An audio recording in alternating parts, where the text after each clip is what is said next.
Рахмат. Кийинки сөз Маткеримов Айбек Тураталиевичте. Рахмат. Урматтуу Гүлнара Машина, биз сиздин мына комитеттерден колдодук, Кудай буйрса колдойбуз. Медицинаны алдына жылдырасыз деген үмүттөмүн. Менин бир суроом, ушу медицина тармагында болуп жаткан коррупциялык схемаларды жоюу боюнча кандай иш планыңыз бар?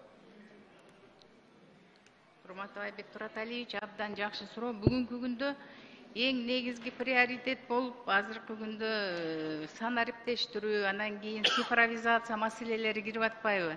Биздин саламаттык сактоо тармагында дагы ушул багытта атайын бир борбор түзүлдү. Бул негизги максаты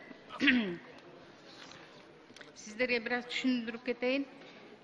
Ошол эле жалпы жанагы лицензия, анан кийин уруксат берүүчү бизде орган бар да, ошолордун баардыгын биз электрондоштуруп атабыз. Ал пилоттук проекти өтүп жатат.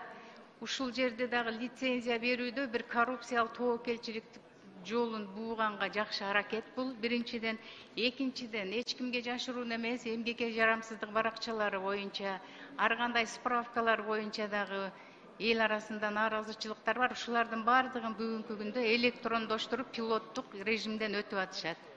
1500 эмгекке жарамсыздык баракчасы бүгүн берилип атат.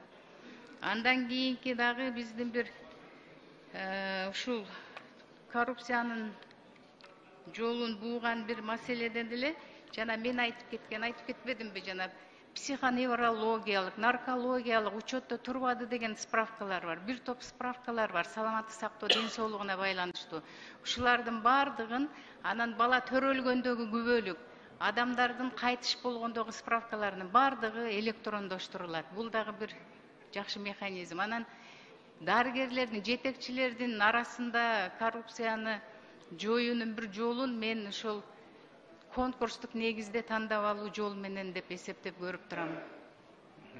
Рахмат. Андан кийинки суроом, мына бизде бүгүнкү мамлекетибизде эң приоритеттүү кадамдар, алдына койгон максаттарды ишке ашырууда бул эне жана баланын ден соолугу да. Ошого сиздин биздин областтык деңгээлдеги төрөтүүлөрүн өз алдынча төрөтүү кылганга оюңуз кандай?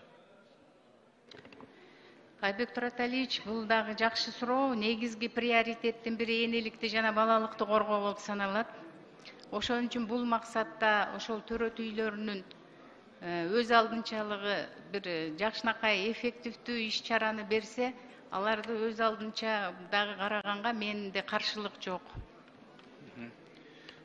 Андан кийинки бир суроом жана сунуш, элдин талабы. Мына бүгүнкү күндө бизде мына пандемия убагында баарыбыз түшүндүк.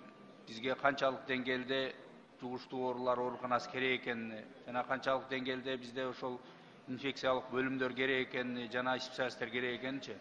Ошол мезгилде баарыбыз мына ак халатчандарды барктап, кадырлап, мындай асманга чейин көтөрдүк эле, бирок убакыттын өтүшү менен бул пандемия өз күчүн жоготуп, мына элибиз эркин жашоого келгенде кайра унутулуп баратат да.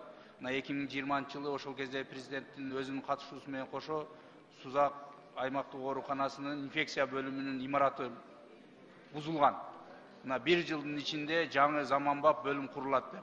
Мына убакыт өткөндөн кийин ал ошол бузулган боюнча жатат да. Азыр чоң 300 миңден ашык калкы бар Сузак районунун элине инфекциялык бөлүм жок. Эртең ким кепилдик берет дагы кайра мындай коркунучтуу күндөр кайталанбайт деп. Жана андан пандемиядан сырткары дагы биздин көптөгөн жугуштуу оорулар бар да. Канчалаган вспышкалар чыгып атат. Ошону биз колго алып, мындай тезирээк кайра имараттын түптөлүшүнө салым кошсоңуз. Сөзсүз.